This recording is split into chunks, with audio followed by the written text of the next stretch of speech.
2021. So just a breath away from the start of the final quarter of the year, which is expected to be a crucial one. So as you already know, there has been a lot of volatility in the markets this week and last week actually, because we're like just we're headed towards the end of the month, so a lot of repositioning. But um, everything that is going on right now and all of the volatility and the moves that we are seeing have to do with the yields. So yields are the drivers of the market, are the hot topic of the market, right? So, and on the back, of course, is all these uncertainties that are driving the yields uh, uh, and are responsible for the sell-off that we have seen in stocks, the boost on dollar, and a lot of others as well. So um, it was before we start our live, so I can see, okay, hello, I can see the Facebook questions, perfect. I can see YouTube ones as well, even though there's no one in YouTube yet. Okay, that's perfect. Hi, Hat. For any question, just stick in below the live, and I'll be here uh, to help. So I will share my screen as well. But before I do so, let me just. So we have. Okay. I would like to start with dollar index, but before I do that, I would like to share with you guys the to see together the bonds, because as I told you, is yields that are driving the market, and the yields are affected, as you know, from the central banks. There is what is the central banks and the policy that each country is holding right now, or is expected to hold by the end of 2021, is what drives right now the bonds. Actually, in general, the bonds on right now, uh, and we have and the main reason, the main catalyst behind the sell-off in equities. So let me just quickly sort out a bit this mess. So it's my 10-year yield. So 10-year bond yield over here. Let's stick to the daily one. So okay, as you can see, bond market has been under pressure from the beginning of August. So the reason why I'm showing you the bonds is because I would like to explain what's going on live, because it's not the usual live analysis. It's a live analysis for explaining what is going on, and to see ahead of to see what is expected for the fourth quarter. So, as you already know, the central banks have been in the spotlight in September, and this is because we have seen a shift to a more hawkish pivot from the central banks, and mainly from the Fed. So, the anticipation of a taper of stimulus in November is what it has been priced in so far, and is expected to continue being priced in within October as well. So we have seen bond markets being jolted, right, by central bank signals. So it wasn't solely Fed, but it was mainly all the major central banks that were responsible for the sell-off in bond market and stock market. So yields rise, okay, significantly to imagine the 10-year yield has been spiked to June's high territory. So that they are correlated. It's good to be aware of the correlations in the market. So the higher the yields are, the lower the bonds go. So there is an opposite correlation. If we see the treasury is rising, so the bond market should be under pressure. The same stands for the stock market as well, and the stronger the dollar will be. So it's the story behind all this is the yields. Yields are the main driver. So um, as I told you, tapering stimulus, okay, think about it, the theoretical meaning. So high rates or tapering stimulus implies a shift to a more hawkish pivot from the central banks, implies to an exit from this ultra accommodative policy condition that we have seen for more than a year now. So that implies to an economic growth, that implies to a potential higher rate rise, implies to stronger currency as well, right? Hiking rates positively supports the currency of each country. So, so that's why you should really know the theoretical meaning behind what tapering stimulus means and what that implies to the market. So, the signals for the central bank that interest rate they will rise interest rates sooner than what was expected. And all these talks about tapering stimulus is what has boosted yields higher, supported dollar, okay, and added pressure on the bonds and stock market. So in general, all these talks, not solely from Fed, from RBA, New Zealand Bank already hiked once, so it's expected to hike again. Um, Bank of Canada was a very first bank that started tapering. So this common action, if we exclude Bank of Japan, of course, is what has sparked the steepest price declines since a global debt slide at the start of the year. So this is this is why we have seen these steep declines in bonds, in stocks as well. So if I put the USA 500, for example, and zoom in, you can see this that in September there was a continued decline, a bit of a correction last week, and another dip this week ahead of the central banks forum that took place yesterday. Failed to provide any support to the market, failed to calm down the market ahead of the fourth quarter. So pretty much doing nothing. So what is going on?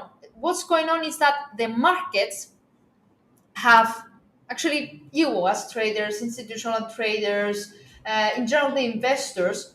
Okay, that's weird. Cannot see any questions in YouTube. So let me double check whether the YouTube link works. So I will continue speaking, guys. So as I was telling you, uh, the market participants, all of us, you, institutional players as well, have dumped government bonds in the wake of the latest policy meeting from the Fed and the Bank of England last week.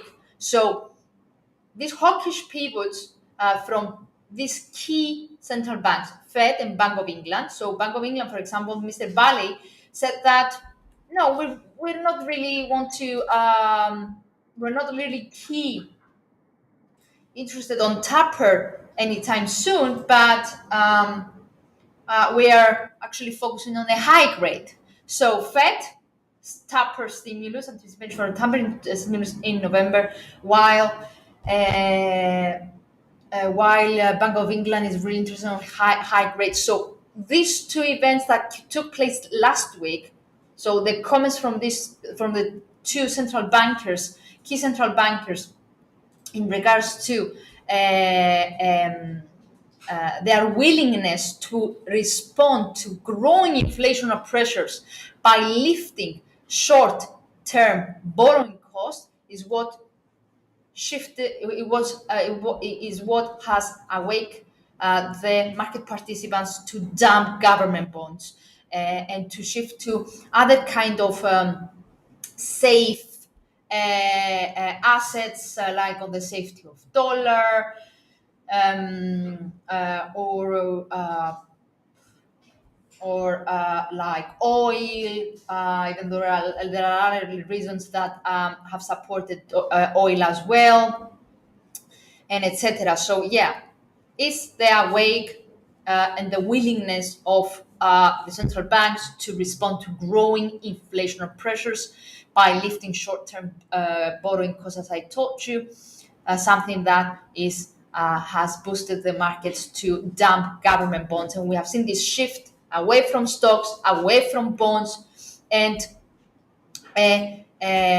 instead a boost of dollar, right? Can you see this boost has been seen for the whole this is no, you cannot see it. Why is that? Yes, you can. For the whole September, dollar has been boosted from the yields as from the treasury yields dropped. um, the say stands for dollar yen, or the stronger dollar, and the far weaker yen and dollar have a huge yield differential. So imagine Japanese economy, US economy. Japan is remain low for longer. US is ready to change policy and to get out of this ultra accommodative stance, and so on and so forth. So dollar has been one of the key movers, along with yields. In contrast, bonds and stocks have suffered a lot of selling. So I know that I like I I remained on explaining stuff, but this is crucial because it's the like a preview of the fourth quarter outlook. So I should cover this educational part of today's analysis. So okay, before we continue, um, let's not forget, guys, that there are a lot going on the background. So we have um, a lot of concerns around rising inflation. Even though the central banks have been trying to convince us that the inflation is transitory, that doesn't look the case, and this is something that is actually that is forcing the markets to bet against the U.S. Treasuries. Um, so um, so even though the bond market initially responded to the news last week that a growing number of Fed officials expect rates to rise next year, however, as the U.S. Central Bank stated, um, it could easily move ahead with plans to wind down its bond buying as soon as November. So the markets focus on the November rather than the next year's comments. I would like to show you a Financial Times chart, but I don't know how I could do that using this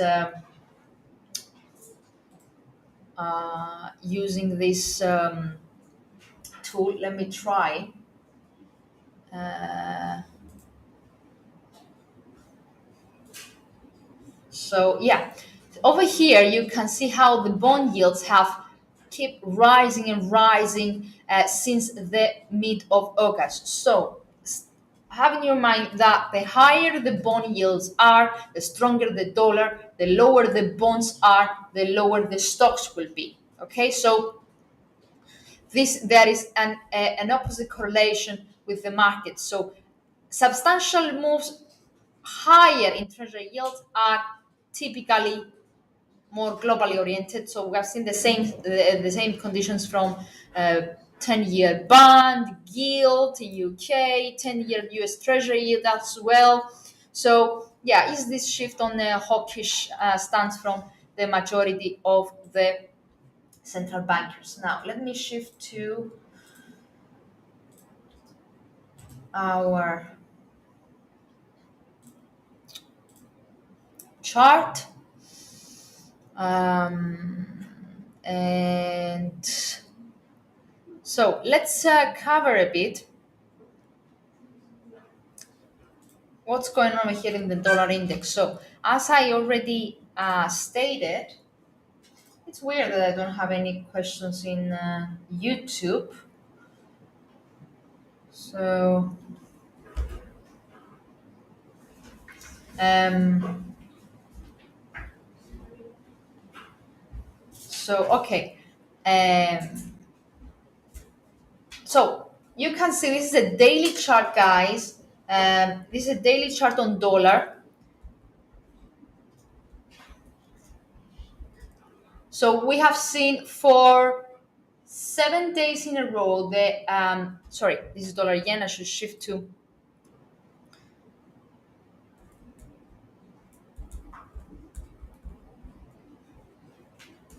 So this is dollar index. We can see that for 1, 2, 3, 4 days in a row with a big jump on dollar. Okay, breaking 93.70, and that's quite crucial. Have you seen how big yesterday's candle was? Spiking to 94, spiking to 94, something that has not been seen. So let me put the weekly chart.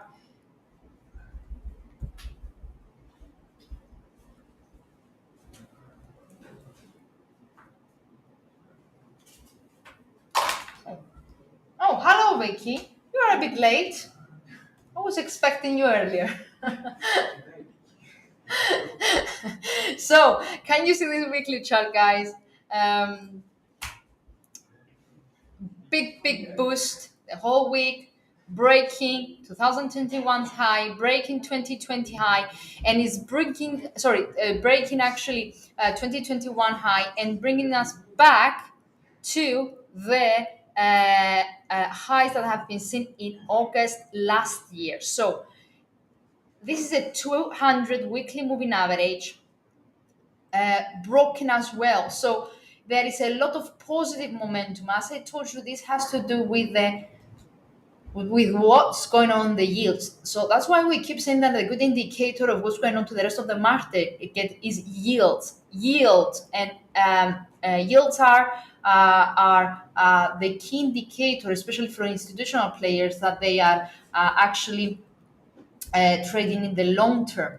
So boost of dollar from the rising treasury yields, from the dropped in bonds and stocks, and on the anticipation of a hawkish Fed in November. So this has to do with the pricing of a potential taper stimulus in November rather than next year.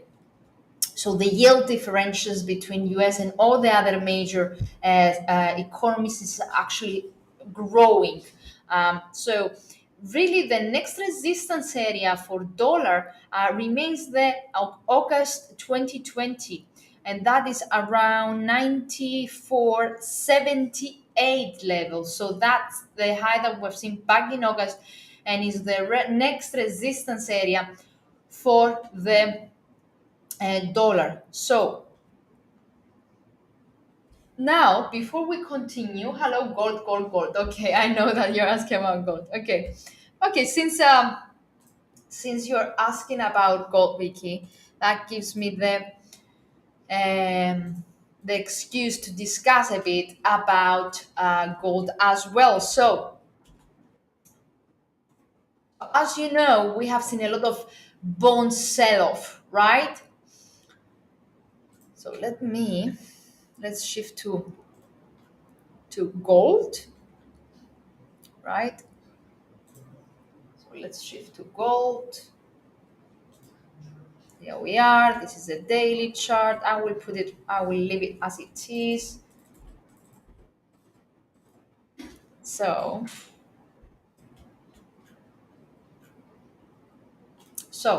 gold. Let's explain a bit what's going on with gold. Guys, gold is an asset correlated with risk. Okay, so if we have a risk appetite, if we have risk aversion, that affects the gold because it's a safe haven asset. So actually, the prospect of Fed tapering its policy is something that, as we already mentioned, boosts the dollar, and as a consequence, sorry, pressures the precious metal, pressures the gold. Why is that? So, my dear Vicky, I know that you are like a gold trader. So, gold, otherwise known as non-yielding asset, okay, is a zero yielding asset actually. Okay, so because it's a zero yielding asset, people turn to gold if there is it's if we have uh, um, if we have a very accommodative policy, if we have um, um, if we have a recession fear, or if we are going through a period of recession, so people are turning to the safety of gold because gold is a precious metal. It will always kept like its value. Okay, so on the heightened prospect of Fed tapering, okay, and chances of treasury yields to continue gaining, okay, this is what is the aftermath of a potential tapering of Fed. There is a chance of treasury yields to continue gaining. So that is something that represents gold as a um, less attractive investment because it's a non-yielding asset. So as a non-yielding asset, it will get cheaper while treasury yields will get expensive. So people are shifting their attention and their money to treasury yields because treasury yields are gaining if we are going to a period of economic growth, if we're going to a period of tapering policy, of a hawkish policy otherwise. So on the anticipation of rate hikes, tapering, etc., the chances of treasury yields to go higher are increasing. So there is why we've seen a downwards pressure on the non-yielding precious metal, which is gold. So everything that's going on in the yields affects gold. Okay, so that's why we've seen this dip the whole September. Okay, um, yeah, whatever we have seen in September has diminished gold appears for market participants. Um, and we have seen actually a big decline. This decline is around 2.2% dip in a quarterly basis. So that's a bit huge. Um, so reduce central bank stimulus. Okay.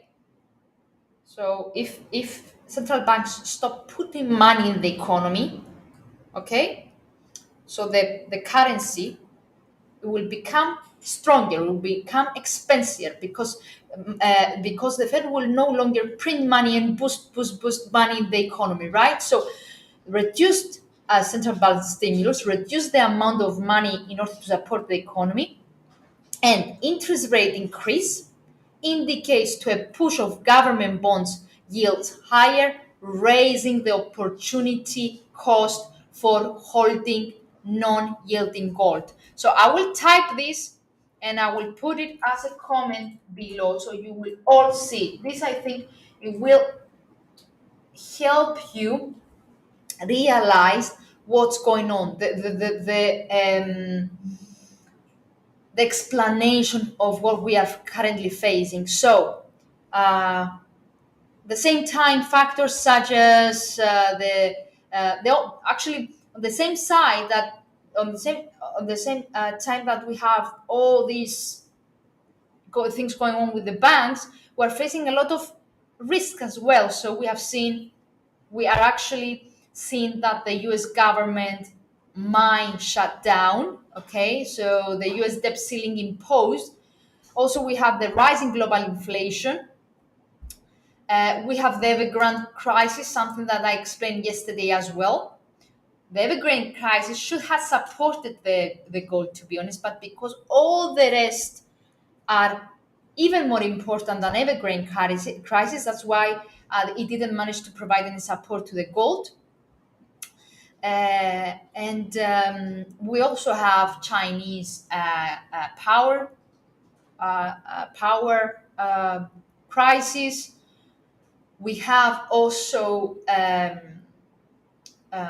the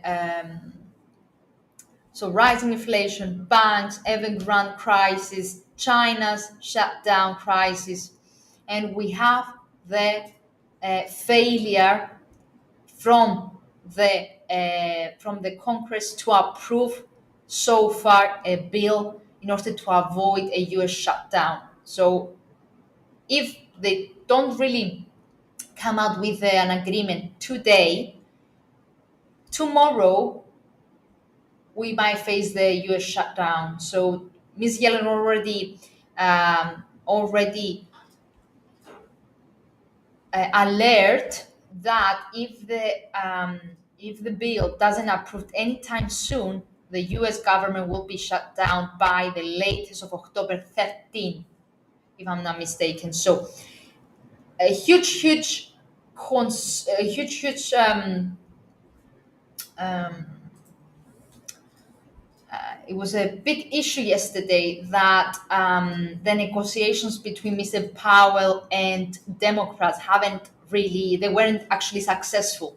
They didn't agree to proceed with the approval of the bill. So today the eyes are again once again on the negotiation between the two parties, so the Democrats and Mr. Biden. Sorry, I said Powell earlier. Mr. Biden and Democrats. So um, we have still the warning of Ms. Yellen, but if the bill doesn't been approved by the Congress anytime soon, it's because we have seen in the headlines repeatedly Democrats actually failing to pass the bill, and there is a lot of political backlash. So if this happened, then it will be uh, we there is the fear of us a sort of a shutdown, and also there might be a possibility, even though a tiny one, for the monument of next year's mid-term elections in Virginia to be like to Senate gaining control of both chambers of Congress. But yeah, that's something else. So eyes are on Mr. Biden today in the Congress, whether they will proceed in an agreement or not. If not, this is something that could weigh on the dollar, okay?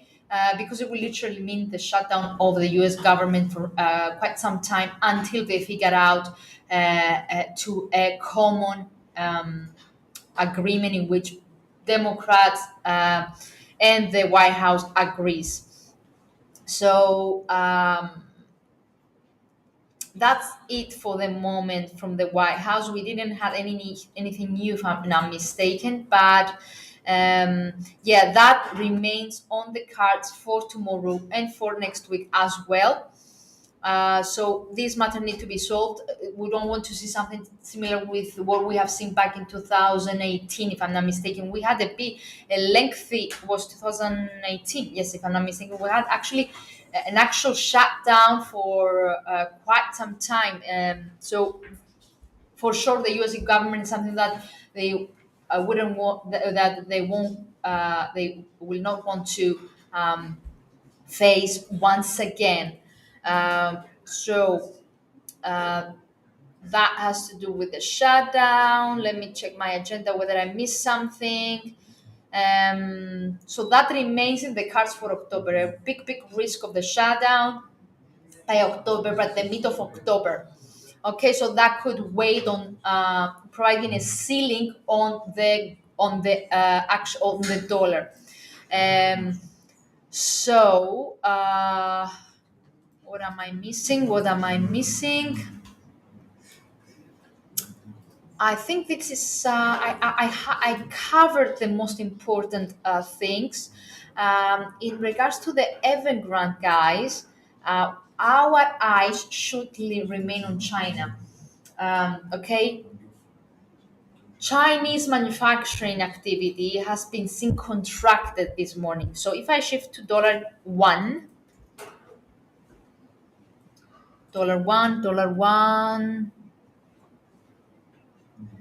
dollar Chinese one. So I start with the daily chart. Okay. Whoops.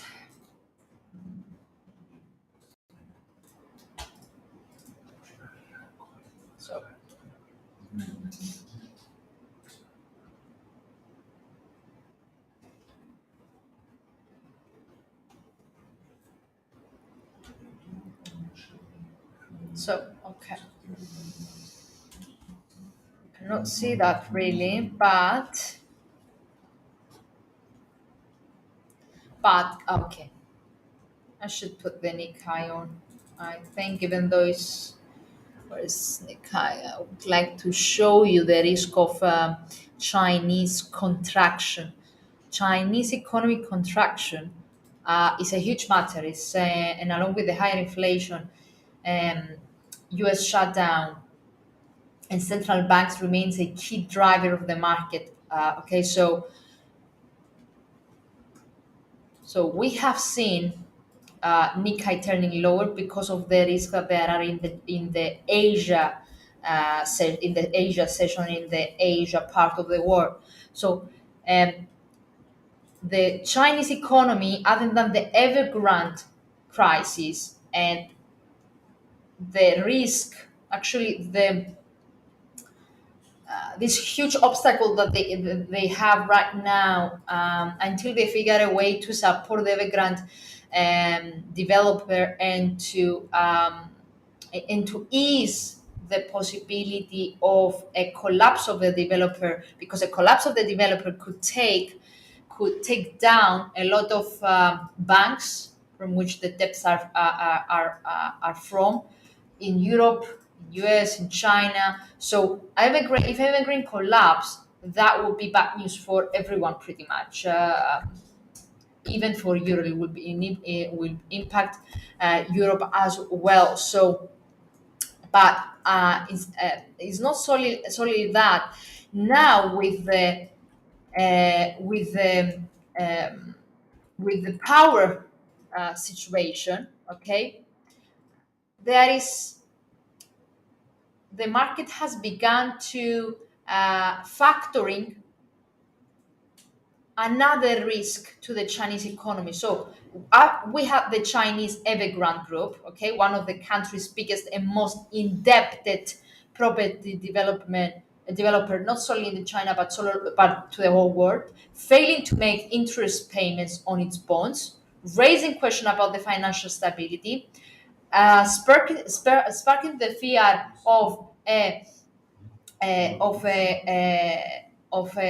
crash and how this could affect the Chinese economy. But on top of all this, we have the power shortage. Why the power shortage? As I explained yesterday, power shortage in China implies to a hit of manufacturing sector in China, implies to a closure of significant factories such as Chinese factories, but also factories that from big global companies such as Apple, Tesla have their factories there. So that could slash the forecast for the Chinese economic growth, given the hit of a manufacturing industrial sector in China. So it's not something that you shouldn't care about. You should actually monitor the news, because a downturn in property sector in China and in manufacturing industrial sector in China could slow down the economic growth of China, but also could affect the global economy as well. So we already seen this morning data from China. There's manufacturing data from China, September manufacturing data from China, providing a weakening economic number, contracting actually. The manufacturing PMIs for September in China have contracted. That's the very, very first sign that the economy in China has begun flashing warning signs. Okay? So it wasn't solely COVID, it wasn't solely Delta. We might see the teeth of power shortage within the fourth quarter. Okay, so and this could impact, as I said, consumption from China to the rest of the world, but mainly the Chinese economy, which is the second biggest economy in the world. So something to remain in our watch list, along with the Evergrande. Along with the Evergrande crisis, we need to remain on top of any news in regards to strictly limited power usage for business and factories in China. Okay, I think I covered the theory. So ahead of us, guys, lot of risks, something that for the fourth quarter supports the gains in treasury yields, so supports a boost of US dollar, pressure on gold, pressure on yen, pressure on commodity related assets such as Aussie, Kiwi, okay? But also we have oil. Oil is a different story. Oil comes into the spotlight also because on October 4th, so on Monday, we're going to have OPEC plus meeting, even though they won't really, it's not expected to change significantly their policy, to change significantly their stance. But the oil is an asset that, let me show you oil.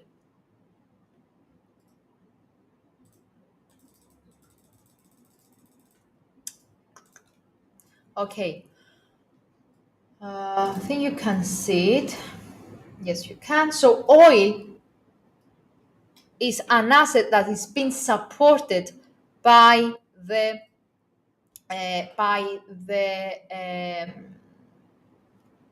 by the fact that we have supply, like limited supply, something that was anyway being predicted from the market. So the market and the analysts, the economists all over the world, they have predicted that there will be that supply may not keep up with the recovery demand. So this is something that is supporting the oil prices along with the inflation fear. When we have higher inflation fear, the oil is being supported. So supply constraint supports oil, and the same stands for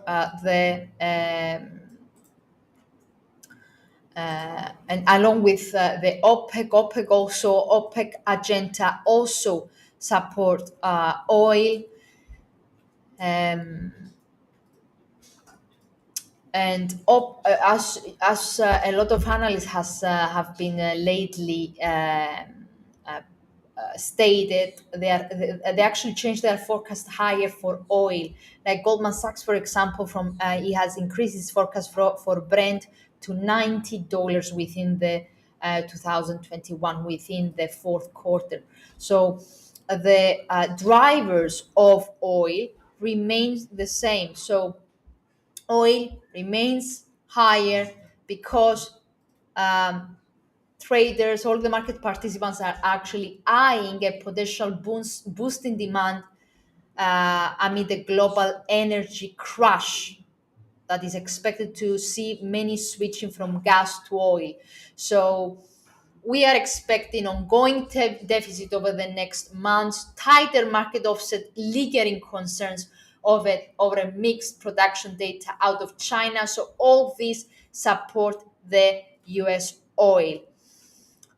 Other than that, okay, we had a bit of a limited boost so far today, but that was due to the inventories data, the weekly inventories data yesterday that they unexpectedly drawn on stock, but that looks temporary. Momentum remains strong for US oil. Next key resistance area for oil remains the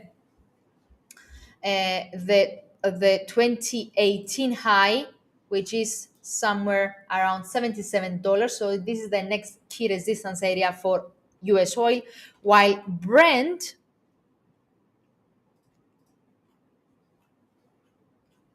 where is Brent? UK oil otherwise. UK oil managed to retest the 80 level for the first time since June 2018 for the last 3 years. If I zoom in a bit so you will be able to see it, get rid of these lines. So growth above 80, 70, currently back to 76 levels. So if I put the daily chart, you can see that it posted the high um, above 80, round number, key psychological number, resistance that had never been retested for the whole 2019, 2020, and 2021. So back to this is the 3 years resistance area which has been hit. And after that boost, we have a correction over here for the last 3 days, and the Brent is back to the 76 territory. But as you can see, this is a daily chart, guys. You can see that momentum remains strong. So this decline, based on stochastics and MACD, you can see that this decline looks for now as a correction of an overbought asset, of a correction of this 2 months rally. So as long as the asset remains above the 20-day moving average and within this regression channel since the end of July. And as we can see, that momentum remains very, very strong. This dip the last 3 days looks to be just a correction before another boost to the upside. Anyway, the fundamentals support, as I already mentioned, the oil market, especially what's going on with the gas as well, something that I explained to you. So we have a green energy crisis, otherwise known. So that's why we have seen a switching, we have seen a shift from gas to oil. So global energy crash boosted. It's also another reason that has boosted traders into gas, along with the expectations of an ongoing deficit over the next few months and a tighter market offset, lingering concerns over mixed production data out of China, the second largest economy in the world. So you keep asking about gold. Okay. Guys, sorry for that. This is not a pretty much a live analysis like we used to do, but we did one yesterday. So I covered technical support and resistance levels and etc. But today we wanted, because it's the very last trading day of the month, the quarter, and tomorrow we have a fresh quarter, the fourth quarter, the final quarter, and the most significant one for 2022. So for the next year. Will actually give us hints, give us clues on what will happen next year. So that's why I wanted to emphasize on the fundamental side of the market than the technical. So you're asking about gold, as I said. Overall outlook is under pressure. It's expected to remain under pressure based on the fundamentals that I explained earlier. Already broken. This is the weekly chart. 1, 2, 3 weeks in a row to the downside. Broken that latest support that we had back in June. Momentum, if I put the daily background, can see that slowly, uh, the momentum is turning lower and increasing lower, as suggesting that the asset keep attractive bears in the market, pushing the asset to lower, trading below all the daily moving average. Parabolic sharp present a bearish sign as well. So and Bollinger's daily Bollinger's expanding lower, something that implies that there is more bearish bias in the market than bullish. So the next um, the next support for the asset is coming down to the lows that we have seen since March 2021. So this is the next support area for the assets. So 1700s is a key support area which could lead to a retest to the 1676 area, a support that has been held since pandemic crash, since March 2020. So momentum is pretty much on the downside for gold. If you want the support and resistance intraday, okay, we have seen a boost in as we're moving closer as like prior US market open, but momentum is still negative. So this boost looks to be limited. It looks like the markets boosted the market higher in order to potentially enter to sell the rally, as we call it, to sell the rally condition. As long, so how you can clarify something like that? As you can see, we have continuous lows, continuous highs.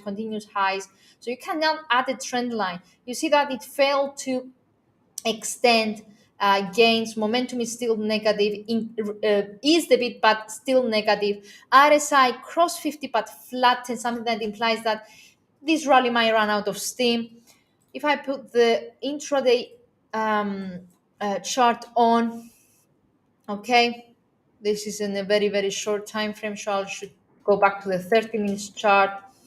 Boosted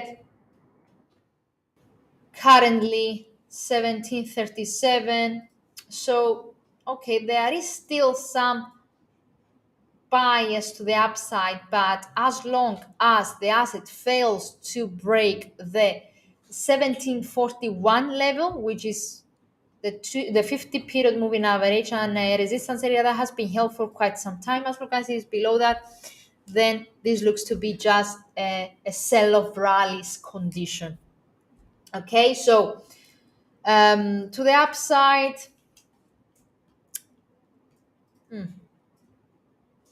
next resistance 7140, 7141.50 more precisely, but a failure, a doji candle over here, or even a pullback could indicate the resumption of a dip later on.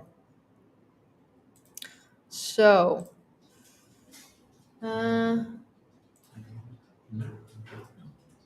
pound and Swiss.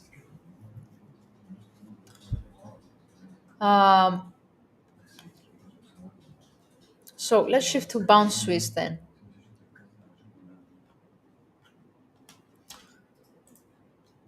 We haven't really seen the calendar, the releases. So okay, let me share my screen with you before we go to pound and Swiss. So we have the GDP. We have the GDP out of US, which came higher than expected. Oops. Hello, Ravitra. Welcome once again. So, an overall positive reports from US. The second quarter GDP number confirmed at 6.7%. So growth. The same stands for the index. The second quarter index 6.2. So above expectation. The only one that actually The only one that failed it was the weekly jobless claims, but that was an overall positive outlook. But the jobless claims rise, something that could add some downside risks for NFP next week. But so we have 362,000 from the 335 thousands expected and above the previous reading. So that's a bit of a downside risk for next week's NFP. Okay, interesting. But overall, the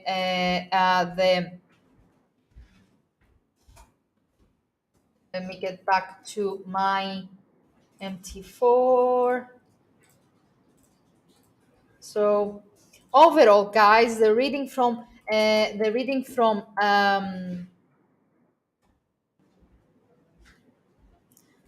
okay. Let's go back to cable since you asked for it. We have cable. Dodgy, a bit dodgy. So the second quarter, you can see the screen perfect. The second quarter GDP third reading actually came above expectations.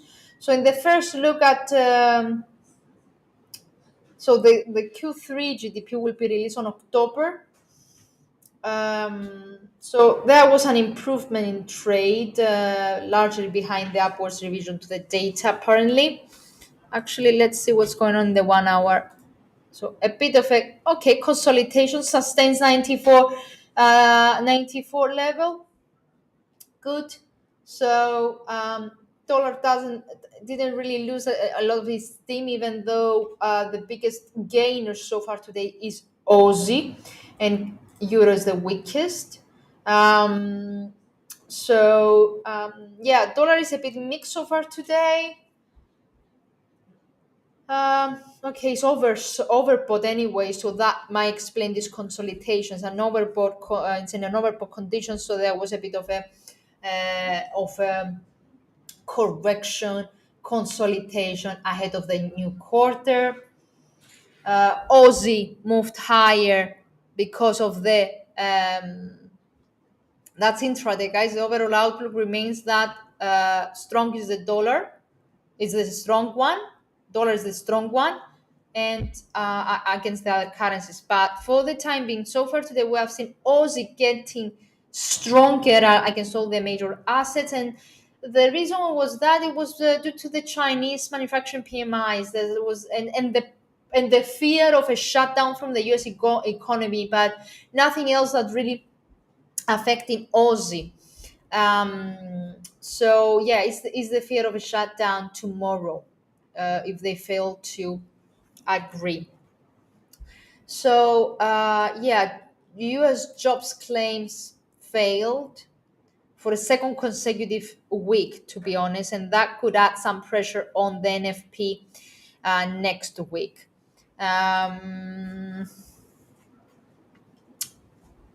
So, okay, let's shift to cable since Ravitra asked for it. Daily, as I told you yesterday, remains under pressure. Mr. Bali did his best to support the cable, but we have the Brexit, we have the thing with the crisis with the drivers in UK, the lack of the shortage of lorry drivers, all these, and the Brexit as well is showing its teeth pretty much. To be honest, is the Brexit consequences apparently. So yeah, Brexit is going badly, as some polls in UK are presenting. So we have UK fuel crisis, which is something that is a Brexit crisis. Okay, so I'm not sure how many of you are aware, but despite Ballet's um, attempts to support the pound, it didn't manage because UK is facing a gas crisis. We have seen all over the news fuels run out in Britain, right? as the Britain's is shifting away, is exiting the EU. So now is the aftermath of Brexit, is the reason. This is the reason. Brexit is the reason behind this gas crisis. Um, and uh, um, so yeah, this along with um, this is actually the gas situation that it actually announced and seen since last weekend across the country.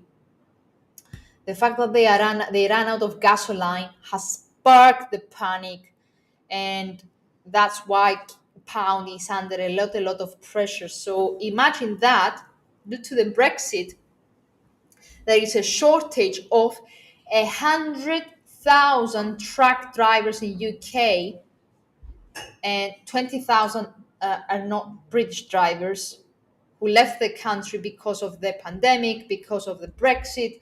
They need Brexit visas and etc. So this is something that we could see in other sectors in UK, not just the lorry, just the truck sector. So this was something that it was on the knowledge of the government, but apparently they haven't taken measures in advance in order to avoid the gas crisis, the lack of trucks, and etc. So that is something that weighted on the pound. So we've seen cable over here dipping to 133.95 territory for the first time since November 2020. So the key support will be the 200-week moving average. But you can see that there is a shift of the sentiment to the downside. So one in the medium term, 133.70, sorry, remains the long-term support area for cable. Now we click to the daily picture. We were trying to find out the closest support area for the asset. A break of today's lows could open the doors to the let me just clear a bit this mess. Something that I presented yesterday as well. Let's have Fibonacci expansions are really helpful in a free fall situations.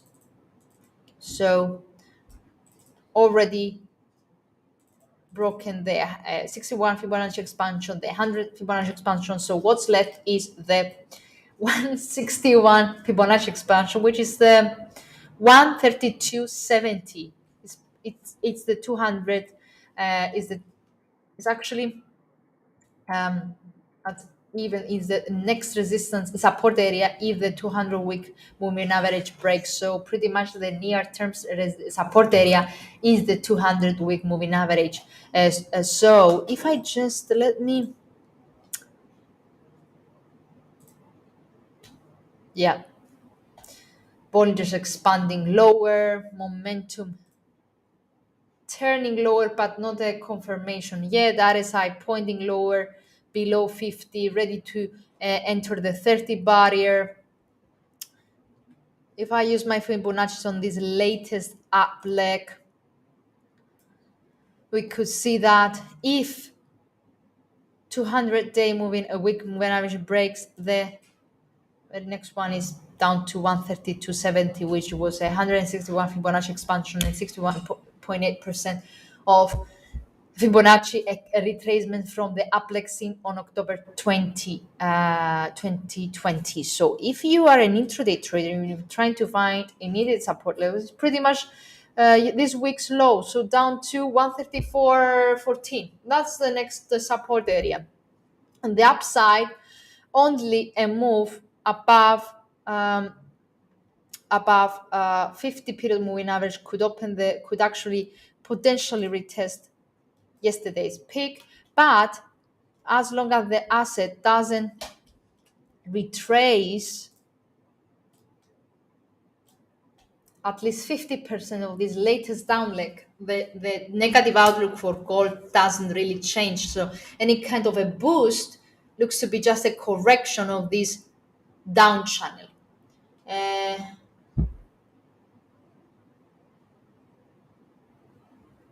so yeah, You're right. Okay, but okay, we have covered the technicals yesterday. That's why I see some fundamentals today because it's the final end of the month, the quarter, etc. That's why we wanted to have a more educational analysis today. So, yeah, it's what I said. A pound outlook remains under pressure in the near term, in the long term as well, and you can see that technical wise as well. So, this is a technical. Is this a daily chart? Big sell off the last 2 weeks. We might see tonight the confirmation of a bearish cross of the 20-day moving average crossing below the 200 moving average. So add this in your watch list to check it tomorrow and next week as well, because a cross like that is a bearish cross and could confirm further dip for cable.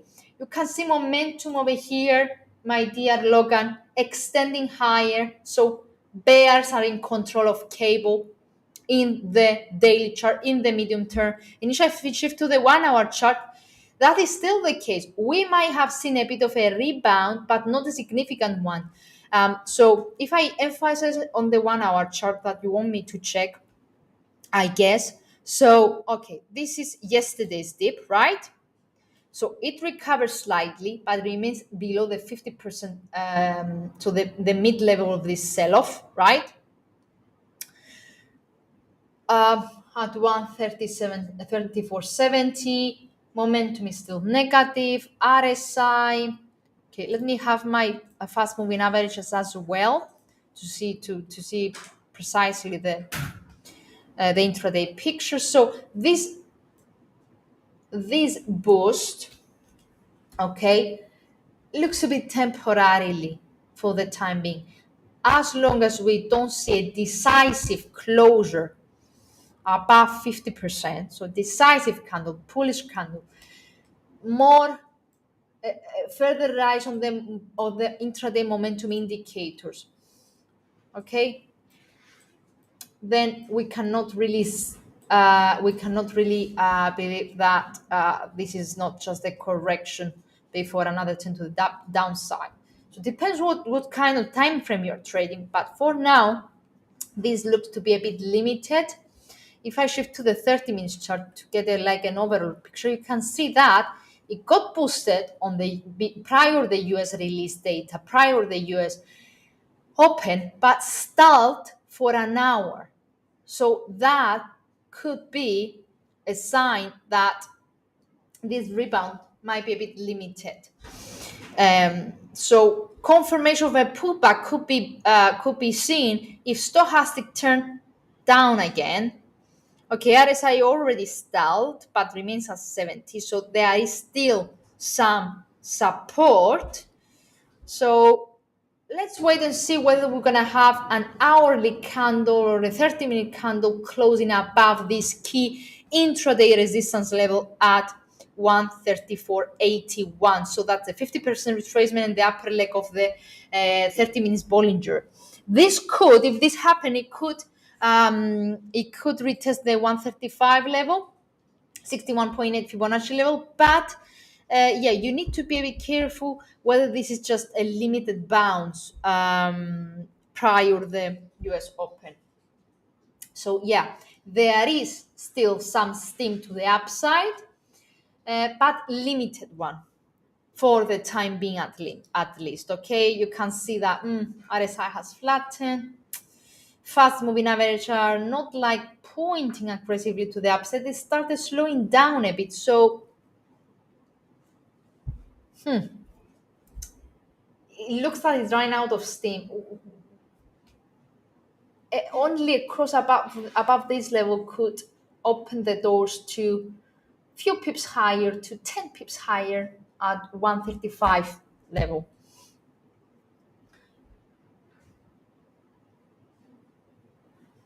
135. Okay, dead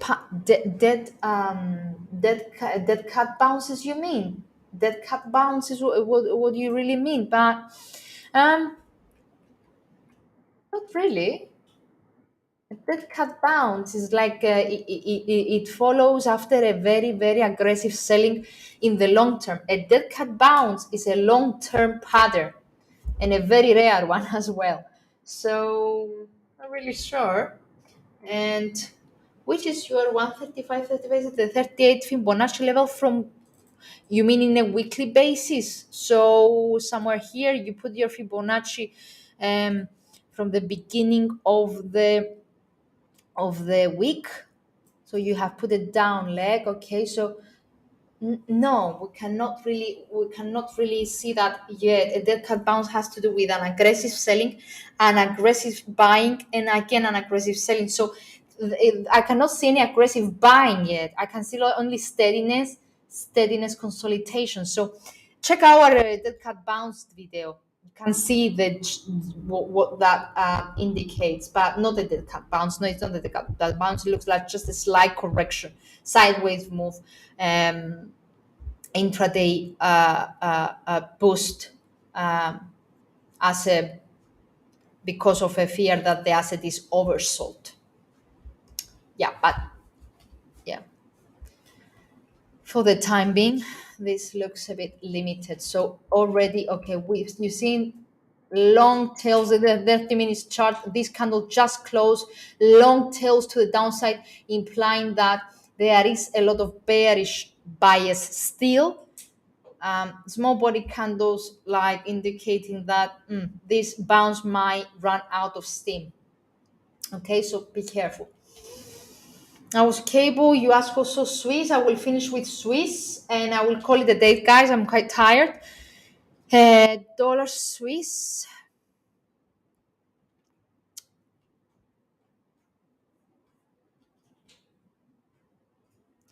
Dollar Swiss, the very last one to be covered. Dollar Swiss, where is dollar Swiss?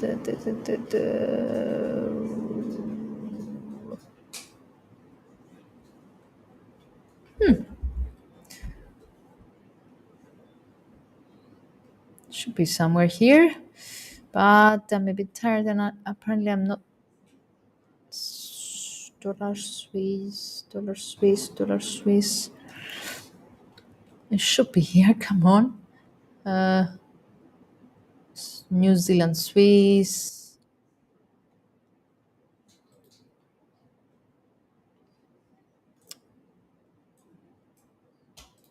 Okay.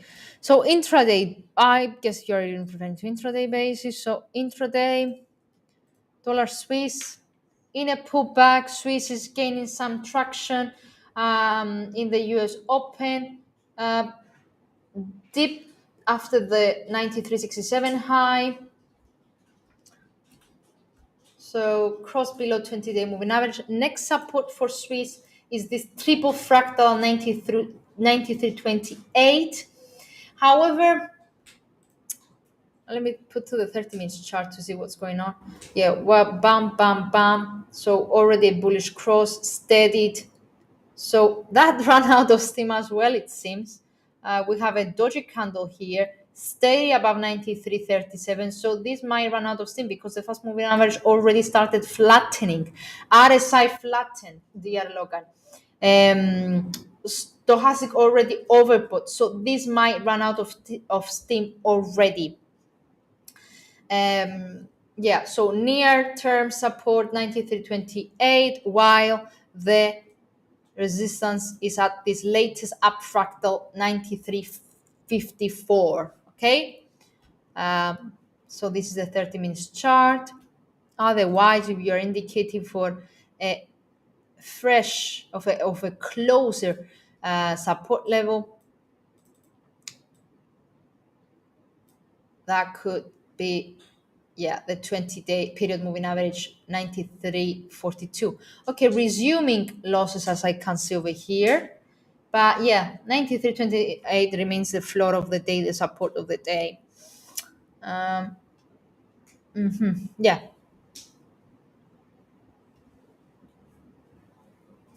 So we might see some slight steam to the downside, but overall, it has managed to sustain this floor since yesterday. So he could pullback could be limited up to 93.28. So yeah. Guys, I need to call it a date. Thank you very much for attending. I know that it wasn't right. Oh, I had another question. Aussie Swiss. Okay, let's cover Aussie Swiss quickly. Pounds Aussie is the biggest gainer so far today. Okay, big boost on Aussie against other majors. Just now we had a cross of we had a breakout of the two latest up fractal in this 1 hour chart of Aussie Swiss above it. So the bulls are in control right now of the Aussie Swiss. Next key resistance area is at the confluence of this up fractal and the upper Bollinger 67.47, while the very next one could be seen. This is something. Yep, perfect. And the very next resistance area for the asset as it shifts to a positive intraday outlook is up to 67.53. A break of that level could open the doors back to Wednesday's high after the peak of the week. So keep an eye on Aussie Swiss. Could call dear Nogo Billy. I haven't seen your comment earlier. Sorry for that. Okay, that was it, guys. Hopefully you enjoyed. I need to call it a day. Remember that we have Aussies, the stronger currency so far today. Euro is the weakest one. Uh, Pound is also slightly strong. Swiss is weak. Kiwi is Swiss. So Kiwi, yen, Swiss, and euro are the weakest currencies of all so far today. That's why, since you asked me for euro dollar, you can see that there is a limited rebound, but remains at the bottom territory, at the low territory. So there are a lot of downside risks for euro dollar still, fundamental ones and technical ones as well.